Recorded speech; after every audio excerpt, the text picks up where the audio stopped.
Hey everyone, Raw Dog Rory here, back with more answers to more of your awesome freaking questions. And today, Christy Martin asked, what was your biggest hurdle during your raw transition?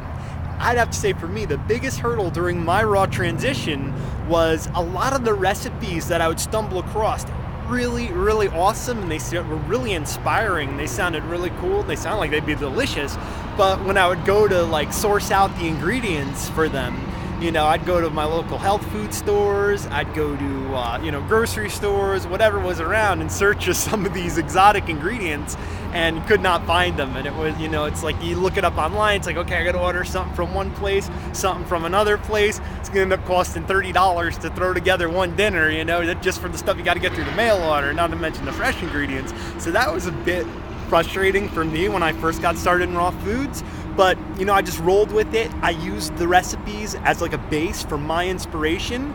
And I kind of imagined like, what taste am I going for and what stuff can I find raw in my area or inexpensively to match that flavor and give some of the same health benefits. And that's pretty much how I overcame that hurdle was, starting to just concoct my own recipes. And, you could do this too. If you see a recipe out there that really inspires you and it sounds delicious, but you look at the ingredients and it's like, what the heck is that? Or where can I find this stuff? You just, research that ingredient, and figure out why are they putting that in there? What purpose does it have? Is it to improve the texture? Is it to change the flavor? Is it going for a specific flavor? And then what does that thing taste like, or what has a similar texture to that I can get locally or I can find easily and it's accessible for me, and try it out, do a small batch of it, see what it tastes like. If you like it, works for you, then go for it, man. That's what really helped me overcome that thing, is just concocting my own recipes. Go trust your gut. Your gut is where all this stuff's heading anyway, so it's gonna let you know, hey, that sounds good, that doesn't, and you'll figure it out, man. There's just experiment, have fun with your food. That's what I say to that one. And Christy Martin also asked, what was the hardest thing to give up and how did I overcome it? And out of all the things that have ruined my diet, I'd say the hardest thing to give up wasn't caffeine, it wasn't soda, it wasn't junk food, which I thought it was going to be. It was cereal. It was just freaking Cheerios with rice milk.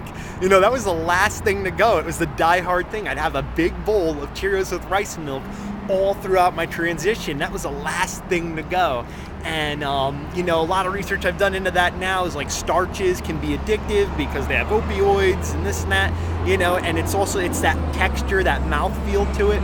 And I'd say the thing that really helped me kick cereal, boom, just give it the boot finally, was making my own granolas. Making my own raw granolas, and I'd use buckwheat, soaked and dehydrated buckwheat makes an awesome cereal replacement. It's crunchy, it's kind of starchy, it doesn't have a lot of fats like if you were just doing straight up nuts. But also when you do soak and dehydrate nuts, you reduce a lot of the fats and oil content of them. So it makes them lighter and you get that crunchiness, but without a lot of heavy oils. So I would definitely recommend that if you're struggling with that, because I do hear a lot of people are struggling with kicking the cereals in the morning, and that was my issue. It's like, you need that crunchy comfort food in the morning before, to start my day, and then to be all raw food from then on.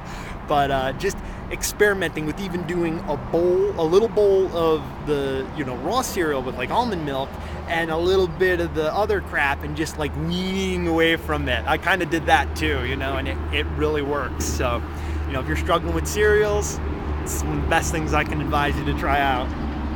And then Nicole asked, what resources helped me or inspired me the most since going raw? And I'm gonna take that back to when I was first getting into raw foods, and I'd say the biggest, most helpful resource I found was the internet. It's amazing the information you can find online about raw foods, the recipes that people submit, the stories, all these people have amazing stories about the benefits they've had from going raw, little things that you might never even have thought of, that, these people are feeling a lot better munching on raw foods.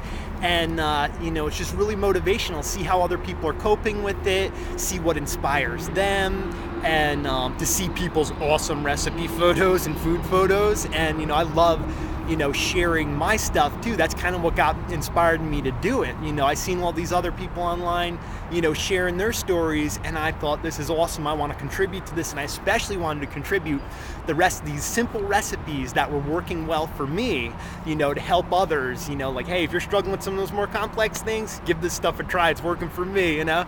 So I say look around online, because there's tons and tons of free information. There's amazing communities out there, such as rawfood.com, and there's other ones out there as well, and just individuals too. When I very first started out in raw foods, one of the people that inspired me was Yard Snacker.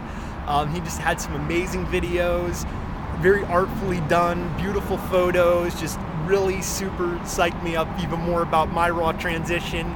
And also Anthony Anderson, Raw Model, his blog, is beautiful. I was always into gardening and permaculture, organic farming, so that part of it really kept me motivated, thinking oh man, I could combine that info that I had growing up, and now I have a total new appreciation for raw foods. Just got me super psyched up and really wanting to stick with it to get the most out of both worlds. And there's things like that. And as far as books go, Rawsome by Brigitte Mars, that was just seriously one of the most amazing books that I picked up during my raw transition.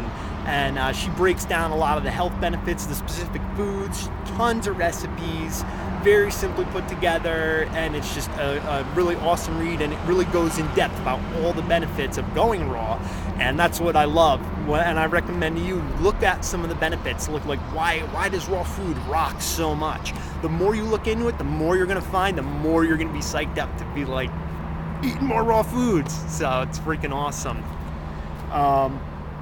And then Nicole also asked, what is the best food recipe I've stumbled upon, and what's the worst food fail I've had?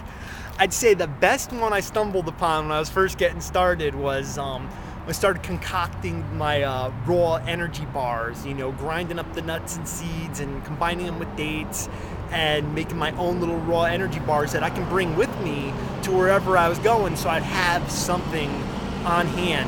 Back when I first got into raw foods, there was not a lot of raw food bars available anywhere near where I lived. So being able to make my own little thing to take with me as a replacement for candy bars or some other crap that I'd pick up out there would just really help me out a lot.